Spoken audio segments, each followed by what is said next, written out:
সকালের সময় ছিল, হলুদ রঙের শাড়ি পরে একেবারে গ্রামের সাধারণ মহিলাদের মতো দেখতে একজন মহিলা ধীরে ধীরে পা বাড়িয়ে বাজারের দিকে যাচ্ছিলেন। কারো ধারণাই ছিল না যে এটি অন্য কেউ নয়, বরং জেলার এসপি ম্যাডাম আনিকা শর্মা। আনিকা শর্মা ইচ্ছাকৃতভাবে এমন রূপ নিয়েছিলেন যাতে কেউ তাকে চিনতে না পারে। তিনি তার পুরনো স্মৃতিতে হারিয়ে গিয়েছিলেন এবং ভাবলেন যে আজ পুরনো দিনের মতো রাস্তার পাশের ঠেলা থেকে ফুচকা খাওয়া যাক। তিনি চুপচাপ স্বাদের মজা নিচ্ছিলেন যে তখনই হঠাৎ সেখানে একজন ইন্সপেক্টর বিবেক ৩-৪ জন সিপাহীর সঙ্গে এলেন। তিনি ঠেলার পাশে থেমে রাগ করে বললেন, আরে ও বুড়ো, তাড়াতাড়ি টাকা বার কর। হঠাৎ আওয়াজ শুনে বুড়ো আঙ্কেল ঘাবড়ে গেলেন। তার হাত কাঁপতে লাগলো। সাহেব, এখন তো দিনের শুরু, এখনো তো আমি কিছু উপার্জন করিনি, কোনো গ্রাহক আসেনি, সন্ধ্যায় আসুন। এটা শুনে ইন্সপেক্টর বিবেক ভীষণ রেগে গেলেন। তিনি কিছু না ভেবে আঙ্কেলের গালে একটা জোরদার চড় মারলেন। এটা দেখে আনিকা শর্মা অবাক হয়ে গেলেন। তিনি তুরন্ত মাঝখানে এসে বললেন, থামুন ইন্সপেক্টর সাহেব, আপনি এদের কাছ থেকে কোন বিষয়ের টাকা চাইছেন এবং কেন? কোন অধিকারে আপনি একে চড় মারলেন? আপনার কোনো অধিকার নেই অযথা কোনো গরিবের সঙ্গে এমন করার। ইন্সপেক্টর বিবেক ঘুরে তাকিয়ে বললেন, তুমি মাঝখানে পড়ো না। তোমাকে জানাও আছে কি বিষয়? বেশি বললে এখনই তোমাকে গ্রেপ্তার করব। চুপচাপ দাঁড়িয়ে থাকো। আনিকা রাগ করে উত্তর দিলেন, দেখুন, আপনি যা করছেন তা একেবারে ভুল। কোথাও আইনে লেখা নেই যে আপনি গরিবদের থেকে আদায় করবেন। আপনি এদের উপর অত্যাচার করছেন, এর পরিণাম আপনাকে ভোগ করতে হবে। সংশোধন হন। এটা শুনে ইন্সপেক্টর বিবেক ভীষণ রেগে গেলেন। তিনি রাগে নিজেকে হারিয়ে ফেললেন এবং আনিকার গালে জোরদার চড় মারলেন। চড়তে এত জোরদার ছিল যে আনিকা একটু টলমল করে গেলেন, কিন্তু নিজেকে সামলে নিলেন। তিনি রাগ করে বললেন, আপনি আমার উপর হাত তুললেন, এখন আমি আপনার বিরুদ্ধে এফআইআর করব। ইন্সপেক্টর বিবেক হেসে হুমকি দিলেন, এফআইআর তোকে বোঝা যায়নি? বেশি বললে এত মারব যে ঘরে যেতে পারবি না। চলে যায় এখান থেকে, না হলে ধাক্কা মেরে তাড়িয়ে দেব।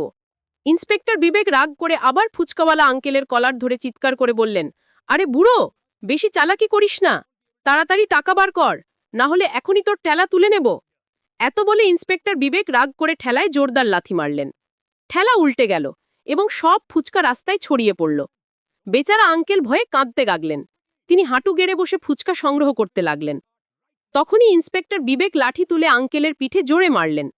আঙ্কেল হাত জোর করে অনুনয় করতে লাগলেন, সাহেব, আমি সত্যি বলছি, এখনো কিছু উপার্জন করিনি। সন্ধ্যায় আসুন, যা উপার্জন করব দিয়ে দেব। প্লিজ আমাকে মারবেন না, প্লিজ আমাকে মাফ করুন। এটা শুনে আনিকা শর্মা সহ্য করতে পারলেন না। তিনি রাগ করে এগিয়ে এসে বললেন, আঙ্কেল, আপনাকে মাফি চাইতে হবে না। এরা গরিবদের উপর অত্যাচার করছে, এদের একটাও লজ্জা আসে না। খুব কষ্ট করে আপনারা ঠেলা লাগিয়ে ঘরের পেট পালেন এবং এরা আপনাদের পরিশ্রম লুট করছে। ইন্সপেক্টর সাহেব, এখন আমি আপনাকে আপনার অবস্থা দেখিয়েই ছাড়ব। ইন্সপেক্টর বিবেক হাসতে হাসতে বললেন, আরে, তোর এত সাহস, তুই আমাকে অবস্থা দেখাবি? তোর অবস্থা কি আমার সামনে? যা তোর কাজ কর। বেশি বকবক করলে এত মারব যে চলতে পারবি না। এত বলে ইন্সপেক্টর বিবেক এবং তার সঙ্গে দাঁড়ানো হাবিলদার ফিরে যেতে লাগলেন। যেতে যেতে ইন্সপেক্টর বিবেক পিছন ফিরে আঙ্কেলকে হুমকি দিলেন, সন্ধ্যায় আবার আসব। যদি টাকা না পাই তাহলে না তুই বাঁচবি, না তোর ঠেলা, বুঝলি নাকি? বলে তারা সেখান থেকে চলে গেলেন। আনিকা শর্মা তুরন্ত আঙ্কেলের কাছে গেলেন এবং স্নেহ করে বললেন, আঙ্কেল, আপনি ঠিক আছেন? টেনশন করবেন না, ঘরে যান, আমি এই পুলিশদের শিক্ষা দিয়েই ছাড়ব। আঙ্কেল কাঁদতে কাঁদতে বললেন, বেটা, তুই আমার জন্য এত কেন করলি? তোরই চক্করে তোকে মার পড়ল, তুই কি করতে পারবি তাদের? ওরা পুলিশ, বছরের পর বছর আমাদের উপর অত্যাচার করে আসছে, আমরা কিছু করতে পারিনি, তুইও কিছু করতে পারবি না, ছেড়ে দে সব। আনিকা গভীর শ্বাস নিয়ে উত্তর দিলেন, না আঙ্কেল, এখন খুব হয়েছে। আপনি জানেন না আমি কি করতে পারি। আমি এদের অপরাধীর শাস্তি দিয়ে ছাড়ব।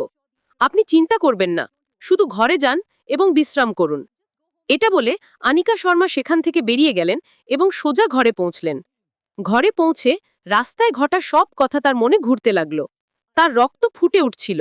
তিনি মনে মনে প্রতিজ্ঞা করলেন, এখন এদের ছাড়া যাবে না। প্রথমে এই ইন্সপেক্টরের বিরুদ্ধে রিপোর্ট করব এবং সাসপেন্ড করিয়ে ছাড়ব। পরের সকালে আনিকা শর্মা নিজেকে একেবারে সাধারণ মহিলার রূপে প্রস্তুত করলেন। সাদা রঙের শাড়ি পরলেন এবং কোনো পরিচয় ছাড়াই থানায় পৌঁছালেন। যেই তিনি ভিতরে গেলেন, তার নজর একটা হাবিলদারের উপর পড়ল। সেই হাবিলদার যিনি কাল রাস্তায় ইন্সপেক্টর বিবেকের সঙ্গে ছিলেন। আনিকা সোজা তাকে জিজ্ঞাসা করলেন, ইন্সপেক্টর বিবেক কোথায়?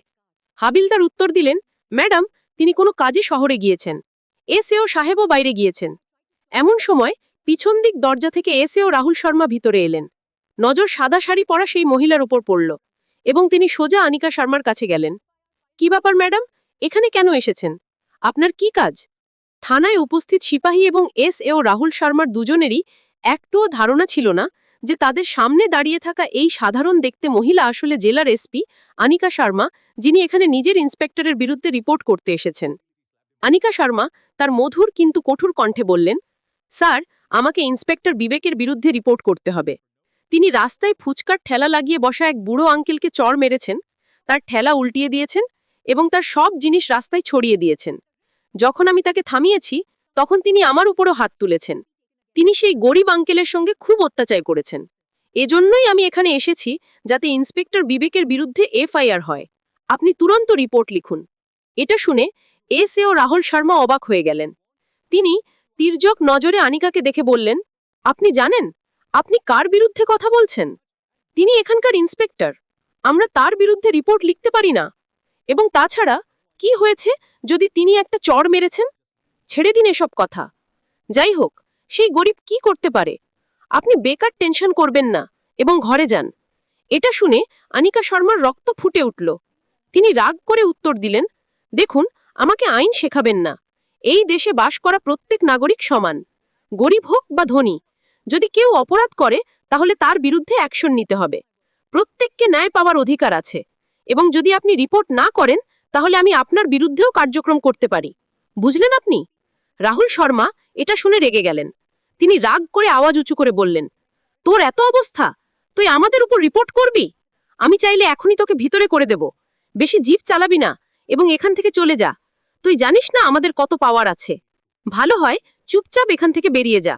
আনিকা শর্মা তার চোখে চোখ রেখে বললেন, লাগছে তোমাকে এবং তোমার ইন্সপেক্টরকে অবস্থা দেখাতে হবে, কিন্তু মনে রাখো, যখন আমি ফিরব তখন তোমরা দুজন এই থানায় টিকতে পারবে না।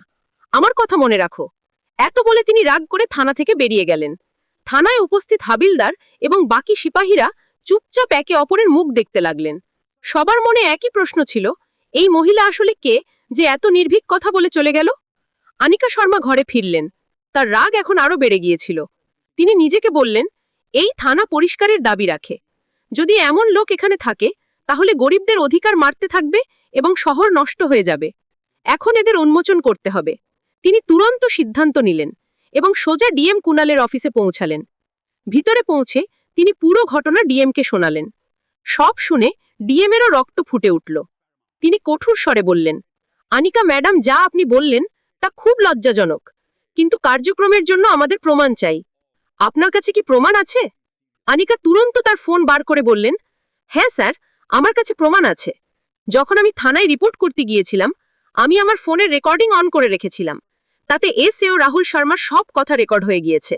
এবং এটা দেখুন, এই ভিডিও, এতে ইন্সপেক্টর বিবেক আঙ্কেলকে চড় মারছেন এবং তার ঠেলা উল্টাচ্ছেন। এই ফুটেজ আমি নিজে সেখানে লাগানো সিসিটিভি ক্যামেরা থেকে নিয়েছি। ডিএম কুনাল রেকর্ডিং এবং ফুটেজ দেখলেন। তার রাগ সপ্তম আকাশে পৌঁছে গেল। তিনি বললেন, এদের দুজনকেই সাসপেন্ড করা খুব জরুরি। যদি এমন পুলিশ কর্মী থানায় থাকে তাহলে লোকেরা ভয়ে চাপা পড়ে থাকবে এবং ন্যায় মিলবে না।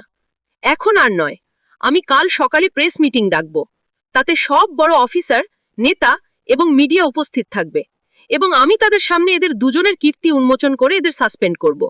ম্যাডাম, আপনি টেনশন করবেন না, কালের অপেক্ষা করুন এবং মিটিংয়ে অবশ্যই আসুন। অনিকা শর্মা মাথা নাড়লেন এবং ঘরে ফিরলেন। পরের সকালে জেলার সবচেয়ে বড় অফিসে প্রেস মিটিং রাখা হলো। হলটা ভর্তি ছিল। মিডিয়ার ক্যামেরা চকচক করছিল। বড় বড় নেতা, অফিসার, এএসপি, এসডিএম, ইন্সপেক্টর এবং আইপিএস অফিসার সবাই উপস্থিত ছিলেন। পরিবেশ টেনশনপূর্ণ ছিল। সবাই অপেক্ষা করছিল আজ আসলে কি প্রকাশ হবে। মিটিং হলে নীরবতা ছড়িয়ে পড়ল। ক্যামেরা চালু হয়ে গিয়েছে। জেলার বড় অফিসার, নেতা, মিডিয়া এবং সমস্ত পুলিশ অফিসার সামনে বসেছিলেন। তখন ডিএম কুনাল মাইক তুলে গভীর কণ্ঠে বললেন, আজ আমি আপনাদের সবাইকে একটা খুব গুরুত্ব বিষয় বলতে এসেছি। আমাদের জেলার থানায় ইন্সপেক্টর বিবেক এবং এসএও রাহুল শর্মা এমন কাজ করেছেন যা পুলিশের ইউনিফর্মে দাগ। যে ইউনিফর্মের কাজ জনতার রক্ষা করা, সেই ইউনিফর্মে থেকে এরা গরিবদের উপর অত্যাচার করেছে এবং আইনের উপহাস করেছে। এত বলতেই পুরো হলে ফিসফিসানি শুরু হয়ে গেল। সবাই অবাক হয়ে একে অপরকে দেখতে লাগলো। তখন ডিএম মাইক এসপি অনিকা শর্মার দিকে বাড়ালেন। অনিকা শর্মা